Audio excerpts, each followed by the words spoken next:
with regards to Ukrainian humanitarian parolees. So these are consistently what we're hearing. There's a lack of availability.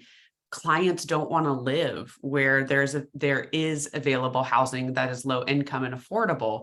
And we don't know where the resources are, right? And if we do, we don't know how to kind of keep them organized to pair available units with client desires and preferences. So as we get started today, wanted to take a moment and kind of understand where are we in the room. So please use the stamp tool. So if you go up to the top of your screen, a menu bar will pop out. There'll be a little pencil icon that says annotate. Inside that, there is a stamp icon. Looks like a checkbox, and you can come in and go in here and say, which one are you having the hardest time with? So please let us know what the biggest challenges for you have been. Oop.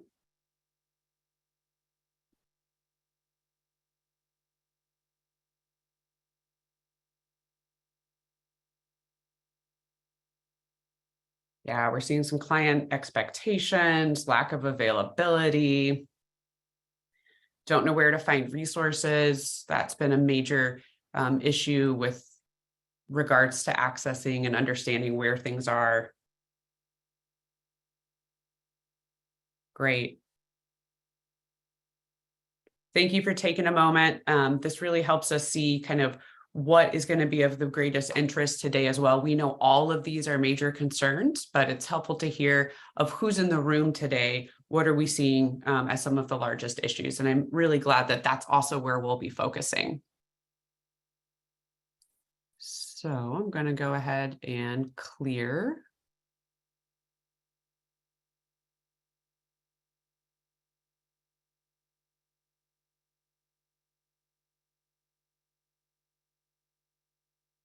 There we go.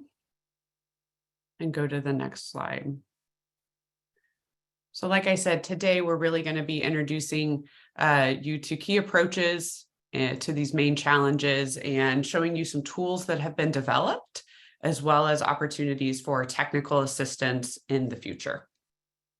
Starting with that first one, what I want to recognize here first is circles of control, right? And talk about, listen, there is more going on than we can possibly manage within housing in California. Like I said, it's one of the largest, hardest areas for any social service agency. So I want to recognize, for the sake of today's session, there's things that we cannot control, right? We cannot control the number of units available, right? We can't control that. We can influence it, maybe through voting or things like that, but we don't have control over it. For the purpose of today's presentation, we're going to be focusing on specifically what we can influence and control. So we can't control or influence the number of units available, but what we can control is doing direct outreach and influencing landlords and building relationships to help them understand why renting to UHPs is a good idea. So I just wanted to provide that context today and recognize that there are issues beyond what we'll be discussing today. So our 4 topics: identifying that available housing, managing client expectations, creating internal processes, and navigating to navigating to available resources.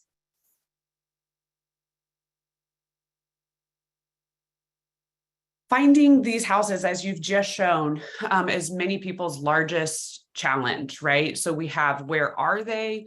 Once we find them, landlords are maybe sometimes apathetic. They don't care. And property managers with larger companies often require documents that UHPs don't have or don't have yet, right? So what are some of the things that we can do about that specifically to help find housing?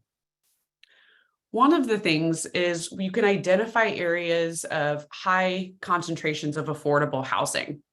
I specifically want to point us to an online resource, the HUD Affordable Apartments by County list. That's what's snapshotted here. It is updated quarterly. It is location specific, and it provides specific contacts to find those houses, to find those available units, and to talk with individuals. The second thing that I want to highlight is that please outsource, right? This navigation or this collection of finding where these units are. You can work with volunteers to update a housing database, and then follow up for that in-person outreach. We know that building relationship is the key to successful housing programs. So we, after this session, are going to be sending you some templates and resources. And one of those things is a landlord outreach template. It's ready to be customized for you. It communicates to property managers and landlords why renting to UHPs is a good idea, why it's the right thing to do, and how it's also good for business, right? The bottom of the letter also helps you secure a future appointment or time with them in order to discuss in greater detail the benefits of renting to UHPs and often the positive social behaviors and the positive impact UHPs have on the communities that they live in. So we've got this letter, it's prepped. It'll be ready fully for your customization when it lands in your inbox after this session. The other thing, like we mentioned, a key aspect is creating a directory of affordable housing. We don't want to have something happen where it's out of sight, out of mind, right? We haven't worked with this housing company in a long time, and so we forget they exist, or things change, your staff or your volunteers change. So we also have developed a tool for you to make a directory of properties and property managers. What this allows you to do is work much more collaboratively with your staff and volunteers, and also create a better way to pair the available units in your area with the preferences of your clients. Now, speaking of the preferences of your clients, managing expectations is one of the most difficult parts in working to help folks get into longer-term housing. Often we hear of individuals that want to live in nicer neighborhoods, nicer homes. They maybe want to live close to their sponsor, right? Which often is in an area that is not affordable to the client. They literally just can't afford to live there, right? And so then when they see the areas that they can't afford to live, they're very disgruntled. One of the things that you can do to prevent that is to have early conversations. So have conversations with sponsors. If you are a sponsor, set realistic expectations for ECBOs, faith-based organizations, CBOs. Really be honest, right? And one of the ways that you can do that is reviewing with clients their household information, right? Because how old they are, where they live, how many, children that they have, things like that directly impact the benefits that they're eligible for, right? And we want to compare that to the average monthly rent in their area to help set a realistic foundation for what's to come. An example here is a family of 3, right? You can see it here on the screen, living in Orange County with 1 child under age 5 is eligible for a maximum $1,100 in cash assistance. The median monthly rent, though, in Orange County is $2,057. That's nearly 190% of the cash benefits that they would be receiving. So just to afford a median rent in that area, a family would need an additional $957 of income each month just to cover housing. This doesn't include other expenses like food and utilities and things like that.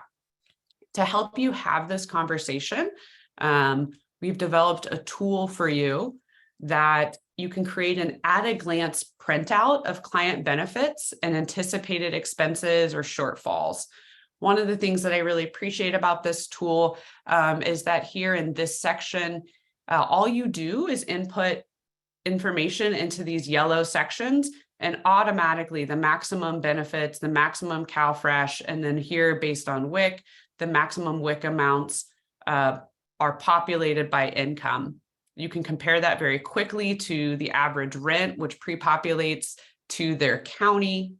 And then you can immediately start to see where the individual or that family would be positioned.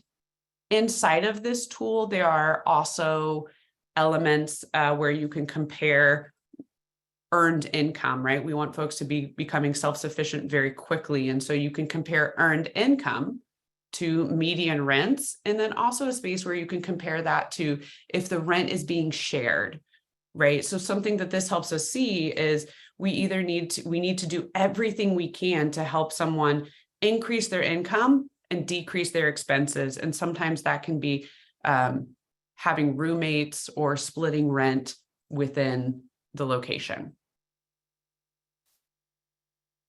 Finally, to bring all of those aspects together, we need an internal process. It is common for community-based organizations or churches who really stood up their part of the social services to Ukrainians in light of the war to not have the infrastructure to properly support what they're doing. So where is a client in the process, right? Who's got the next step with them? What is the status of the housing? Who talked to the landlord last, right? All of these are very difficult if you don't have an internal system. And also, if you have to go back to the client and ask, sometimes it's just that one more thing that pushes somebody over the edge. It's just too much to have to tell it again, right? It's too much to have to explain their preferences or their desires again. So one of the things that you need to do is identify a volunteer or staff housing lead, create those workflows to track those housing needs. And then this point is especially important. Really focus on creating an internal policy for triaging client need and prioritization. So over here in this example, a single male has been on the wait list for over 2 months for a unit, and a unit has just become available that meets his needs. But yesterday, a single female with a toddler was added to your client list. Having a pre-existing tracking tool and prioritization policy will help identify how to best triage and allocate that housing. It also prevents some of those critical decisions from landing on just one person and one person needing to have the pressures for that decision alone. So please make sure that you're thinking through that. There's also something that we want to avoid called the squeaky wheel gets the grease. So just because someone maybe is proficient in English or is very skilled in advocating for themselves, that doesn't mean maybe they're the most vulnerable or should be the one prioritized to receive housing next.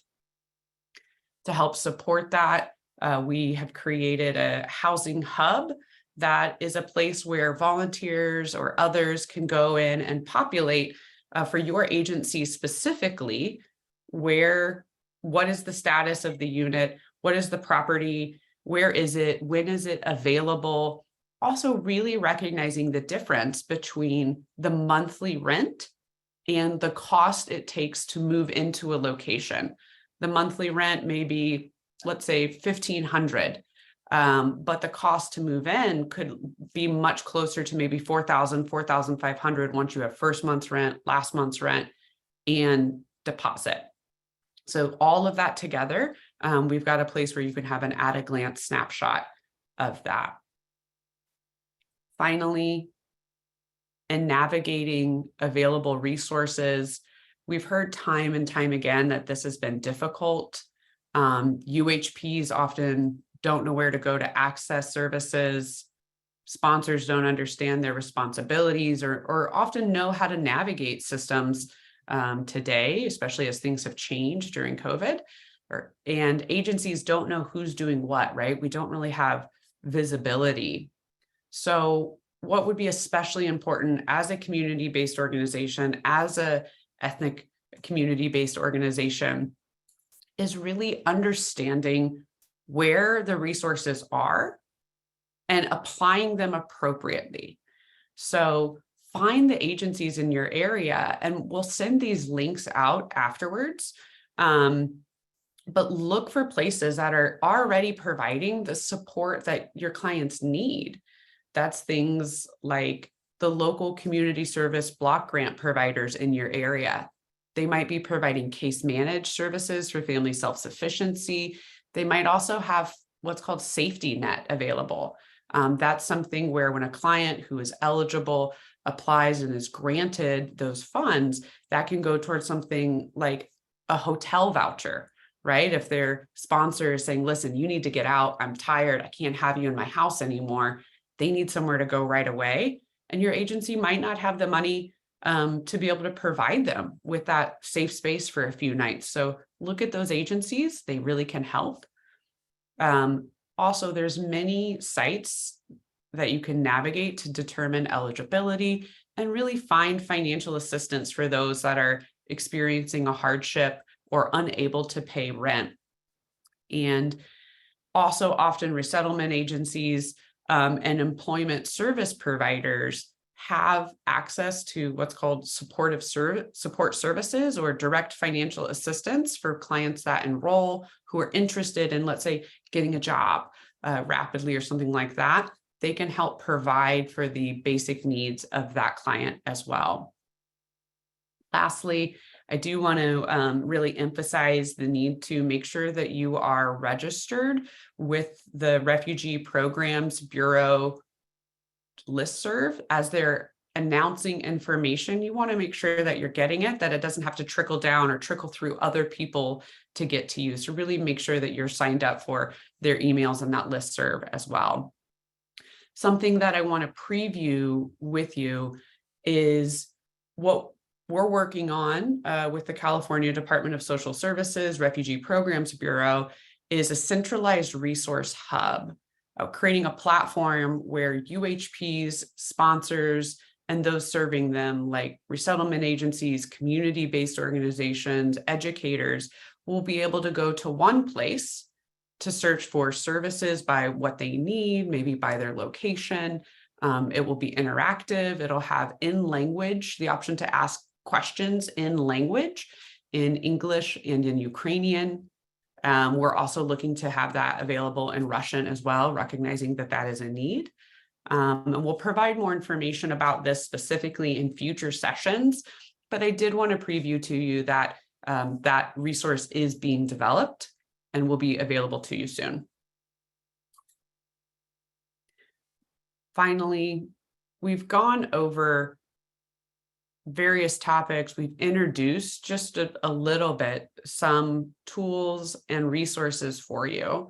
But after this session, you'll receive the slide deck, all of the tools and templates that we've mentioned to support you, as well as an invitation if you would like to request technical assistance to discuss how can you implement these tools and systems within your agency, or maybe to help you troubleshoot some of the unique issues that you might be experiencing in your area. We'll also send out a survey so you can give us feedback. But I wanted to, as we wrap up, really allow some space and time for questions and answers as well.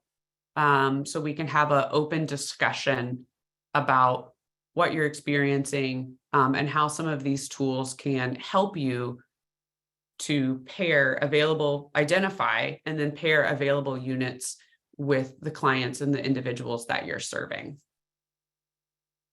So we're keeping the presentations brief to allow for time for questions and answers as well.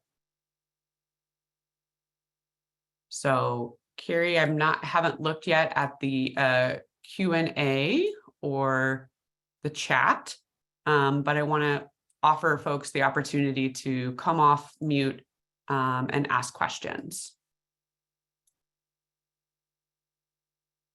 Yes, we just have one in the Q&A right now. A few they're starting to trickle in. But if you do have a question, I think please raise your hand if you are not able to come off mute. I think you are able to unmute yourself, but if not, just raise your hand and I will unmute you and call in.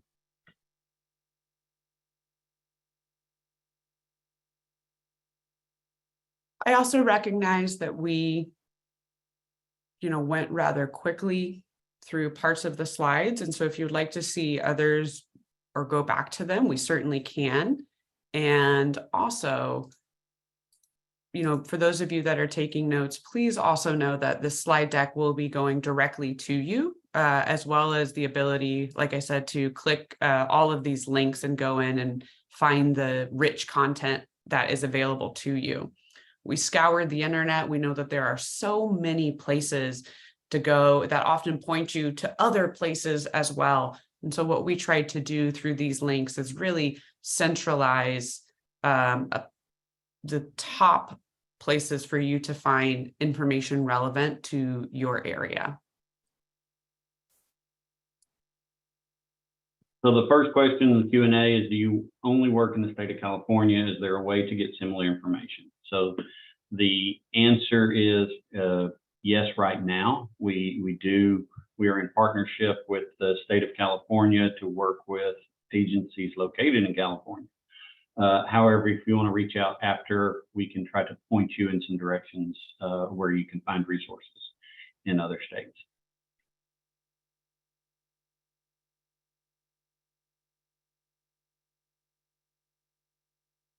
I also recognize many folks today on the call, as we've been, now that I'm scrolling up through the chat, are a part of government entities. So welcome. We're glad you're here. And we hope that you've learned some things today, as well as found some phrases or found some resources that will be helpful to share with your community-based organizations and partners as well. Hannah, we have a question. How do we motivate a landlord to give rent for UHP if they don't yet have a credit score or a stable triple income yet? Yeah, great question. And something that we see, as we mentioned, a common barrier is that property managers and landlords, they want to stick with exactly what they're used to. And that's where that part of building relationships is most helpful. So one of the things I would say is provide that, letter, the template that we've made, customize it with your information. It also, shows links to federal and state agencies that are supporting Ukrainian humanitarian parolees. And I would also say, try to have conversations. I know it's hard. Those folks are busy, but try to have conversations about, well, what does a credit score show you? Right? Why is that important? Well, it's important because it shows them that this person is reliable in paying, right, what their debts. Well, you can explain that, yes, in other countries that doesn't exist. And so as someone is first arriving here, here's all the reasons why they are going to be able to pay their rent, right? So it might seem like a risk, but the credit score and that as being a part of a review is really set up for those that have been living in the United States for a very long time. And so when we look at what is the function of the credit score, I believe it's possible for us to then work with and convince landlords that renting to those UHPs whom you're specifically supporting is a good idea.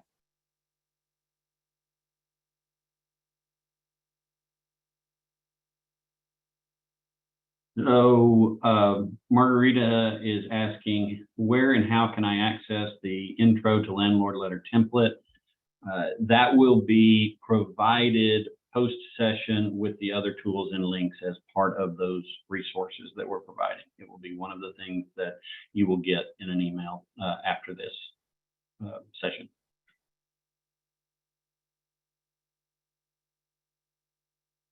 I also see a question that has come in from Vera asking, what is the best way to find and apply for housing immediately in the short term? So not something like Section 8 where there's long wait lists. She says, my beneficiaries have visited some subsidized apartment complexes, but it was hinted at that you can only get a spot through a bribe or connections with the landlord. So are there organizations that can help them search and apply? Yes, there are. One of the resources that we will be providing links to organizations who are helping individuals with issues that they might be having, whether that's in securing, right, a location or understanding kind of the paperwork associated with it, Or sometimes once someone has a property and they're trying to, let's say, move to another one, the landlord doesn't give back the deposit, or maybe the landlord or property manager is not providing a timely fix, right, for something that is going wrong. So right now, it's very hot and if their air conditioning wasn't working after they've made a maintenance request, if the landlord is still not responding, there are agencies in California who are specifically designed to support those requests and help tenants navigate and make sure that their rights are fully acknowledged by the property managers and the landlords.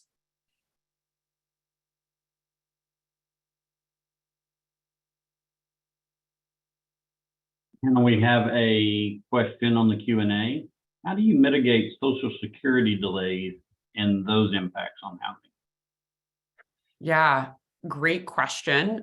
We will be having an upcoming webinar on Social Security specifically for county workers, and then another webinar to come on documentation and what to do with employment and Social Security and things like that when there are delays with Social Security numbers, with the associated employment authorization documents.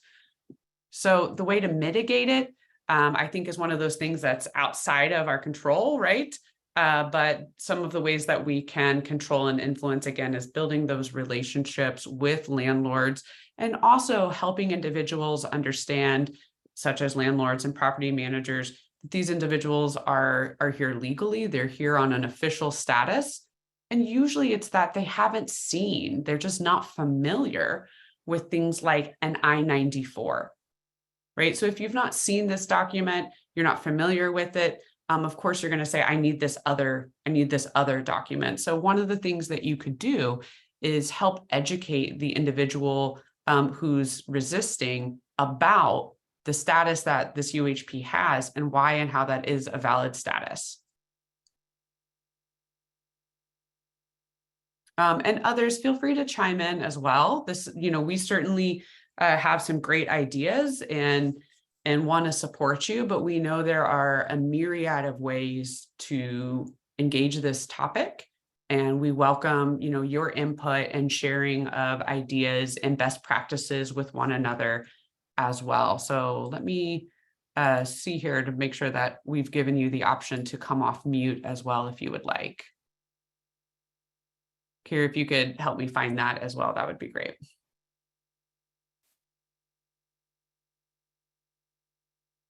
Yes. Let's see. Now anyone can unmute. Thank you.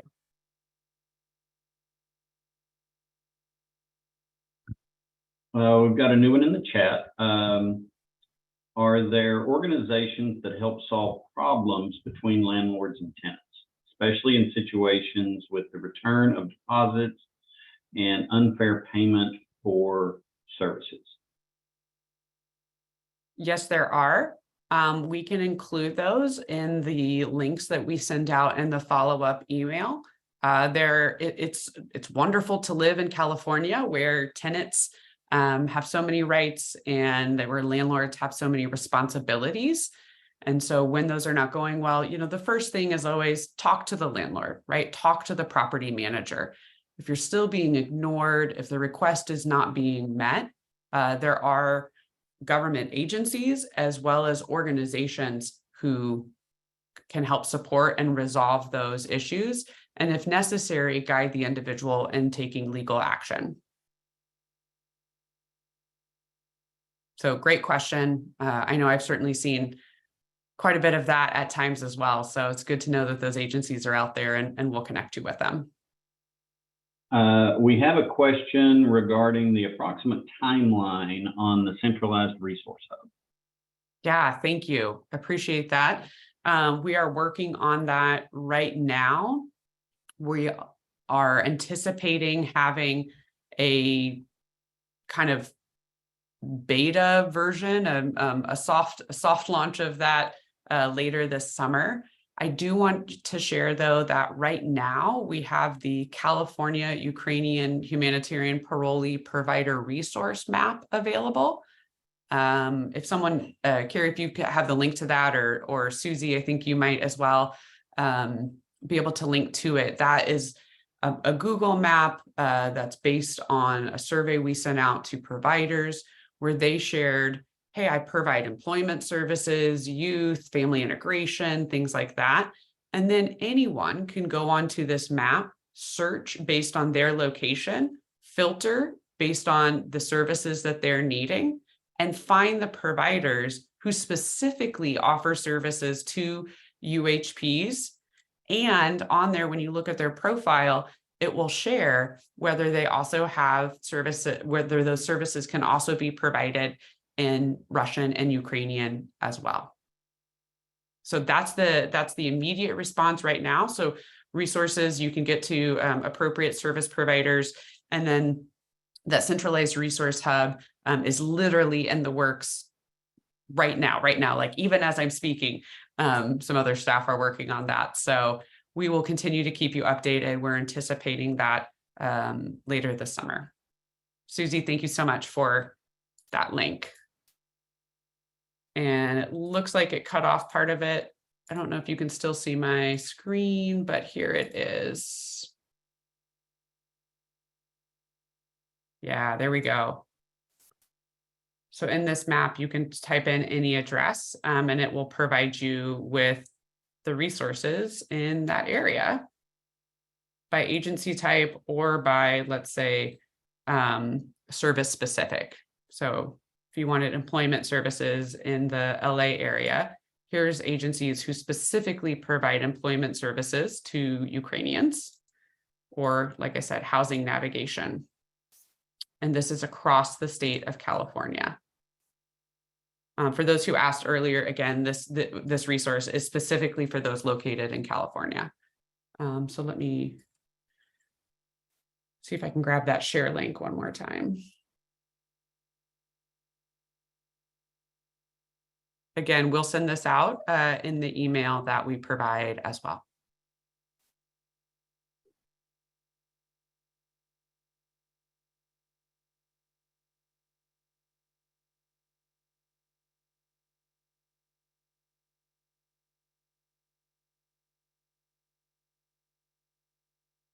So we'll keep the questions open. Feel free to continue to add any questions. I will reiterate towards the beginning of this presentation, as we talked about what was up front, that these presentations, these community support resources and sessions are a direct result, and I want to thank everyone who assisted as we had many conversations over the last couple of months to understand what the needs of the community are, different organizations in different regions. And so one of the big takeaways is that California, while large, is not one size fits all, which is why we have targeted many of these presentations to specific types of organizations. Again, as Hannah mentioned, everyone is welcome, but they are specifically designed to meet certain needs. And so it is an ongoing process, and we need your feedback to continue to improve these, to give the type of support that you need. So after this, one of the things that you'll be receiving is a survey, which will help us to improve and also set future sessions. That'll be very important for us moving forward.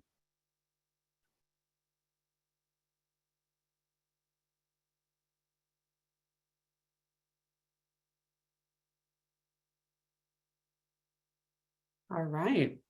Well, please feel free to have the questions continue to come in. If you would like, we're happy to give you some time back. We did want to give you the email addresses for the host. So that would be us at UHPinfo@solveraconsult.com, and RPB's Training and Technical Assistance Unit as well. So we'll take this time towards the end of this session, and Naz, if you would like to add any comments from the Refugee Programs Bureau specifically. Please go ahead. Thanks, Carrie. I just want to thank you both, Carrie and Hannah, for leading this presentation and providing resources to the community and those that attended today, and all of those that were able to attend today. Thank you so much. We do plan on hosting more sessions similar to this, as Hannah mentioned at the beginning, with some great topics and resources. I hope you will all take some time to take a look at everything that is sent out following this this call and this convening. I think the Google service map is especially impressive and helpful.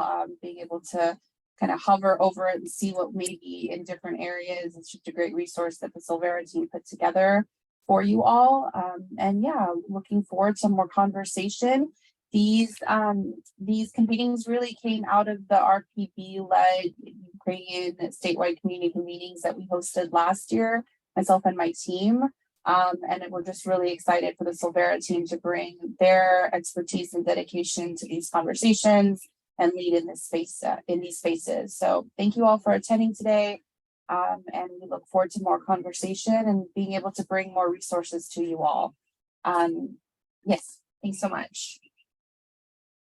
I'll also add one additional point here. I see some folks saying that there's some elements on the map that they would like to see. So what we can do as well is send out the, when we send this out, we'll also send out the link where you can complete a survey. That is the way to get onto that map. So if you're providing services to Ukrainians, we will send the link out so that way you can answer those survey questions, and then that will prompt us to review and upload you to that statewide Ukrainian humanitarian parolee provider map. This is kind of echoing also, Hannah, what you placed in the chat is a response. I know some folks are having trouble accessing the map. That would definitely be something you'd have to discuss with your IT folks. We are able to open it on both Internet and Explorer and Chrome. I did it from my personal cell phone, from my personal laptop and my work laptop, and was able to, but my IT restrictions are different. So if you're having some issues with that, I would definitely check in with your IT or ISD folks to see if they can assist. It is likely a connection issue as far as what you're able to access. Again, I can pull it up from my work and personal cell phone, but my restrictions are different. So please do check in with your IT folks, and hopefully that helps resolve being able to access that amazing resource. Thanks so much. Can I actually just say one point? This is Lisa from Sweetlow, and I'll reach out, Hannah, to you guys, because Sweetlow is actually, we are an online hub. Well, we are countrywide. So collecting some of the same information, but just keep in mind, and I'm sure you guys already do, but that we see that 80% of Ukrainians are accessing their phone and mobile.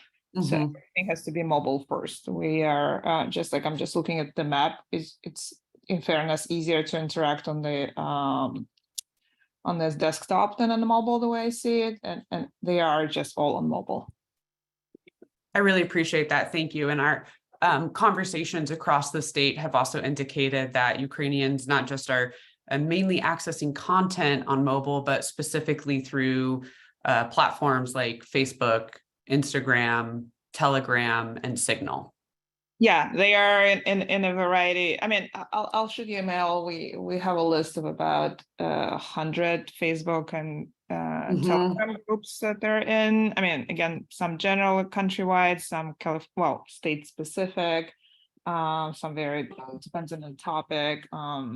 But yeah, we can maybe have a conversation separately about it. But please, we'll send you the link so that way Splitlow can be featured on the map, and that'll also prompt a conversation where you can schedule a meeting with us, and we can explore this more. I really appreciate you speaking up. Okay.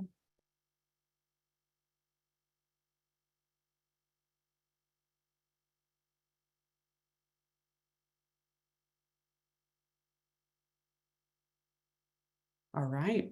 Well, thank you so much, everybody. We'll get that survey link in the chat right now to you. It will also come through in the email that we will be sending. We appreciate you. Have a great day.